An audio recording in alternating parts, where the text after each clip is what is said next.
Обстановка, в принципе, хорошая, между собой дружная.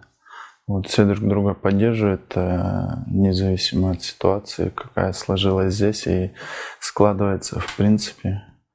Здоровье у всех хорошее, у всех отрицательные тесты. Все чувствуют себя хорошо, готовы тренироваться, играть. Если честно, непонятные меры они какие-то приводят. У всех отрицательные тесты, но группе игроков не дают тренироваться, заниматься вместе, то есть в общей группе. Даже кушаем отдельно, как-то это все не организовано у них. Нету какой-то бумаги, то есть протокола, да, как действовать в той или иной ситуации. Действует наобум, действует каждый день по-разному, непонятно. Вот так и произошло, это знают только одни японцы. Вот. Хотя все сдали тесты, опять же, отрицательные. У всех самочувствие было хорошее. Единственное, что в голову лезет, это может быть какой-то заговор. Не хотелось бы в это верить, но оно так и происходит. Убрали 3 вратарей, убрали защитника. Ладно, я попал под эту ситуацию, потому что я и так пропускал бы этот матч. Убрали еще одного защитника. Считайте, 4 человека просто убрали, которые должны быть на страже ворот. И от этого и у ребят психологически, мне кажется, где-то произошел надлом. Кто-то справился, кто-то не очень.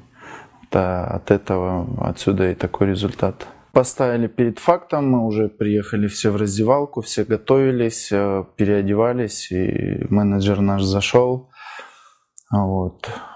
И объявил о том, что группа игроков, то есть 3 вратаря, я и Бигджан Сагымбаев находимся в желтой зоне. Что это за желтая зона, они сами объяснить не могут и не объясняют в принципе.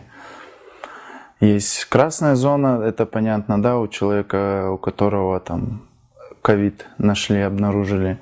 А желтая зона, непонятно, что это за желтая зона. Мы всей командой летели, всей командой контактировали, с нами летели та же сборная Таджикистана, тоже контактировала, но по каким-то причинам именно только эта часть игроков контактировала с ним.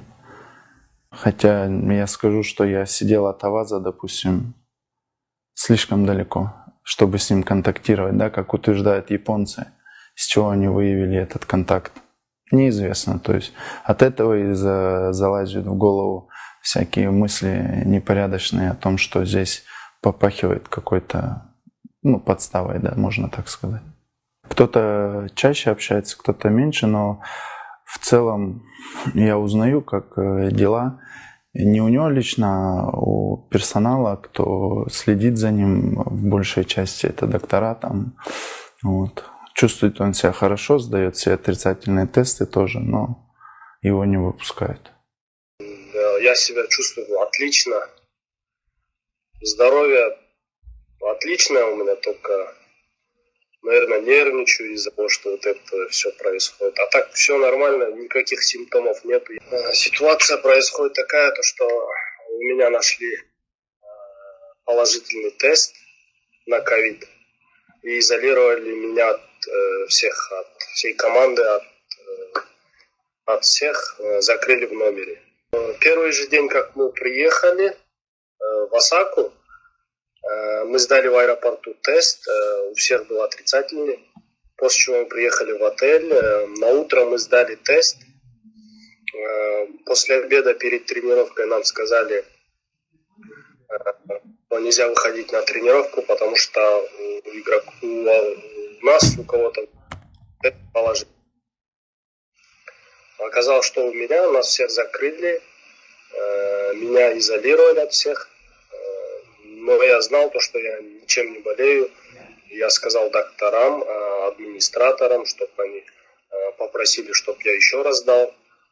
Но они не согласились. Только на следующий день они согласились взять у меня тест. Взяли, но так и не сказали, что там.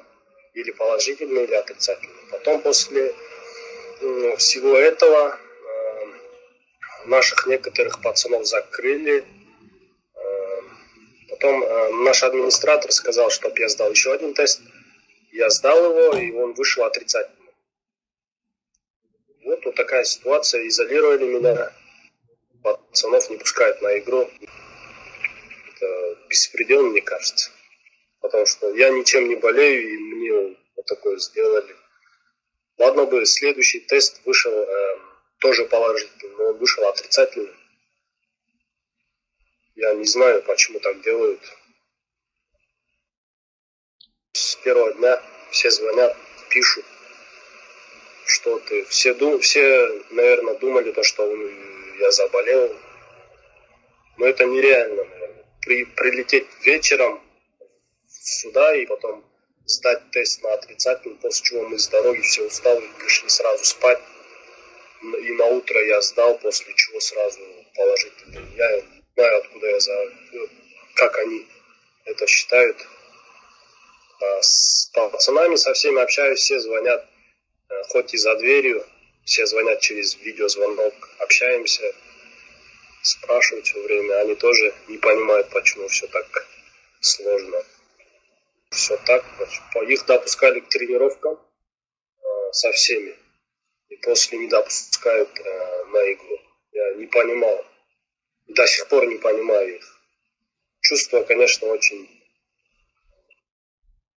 плохие, потому что мы проиграли.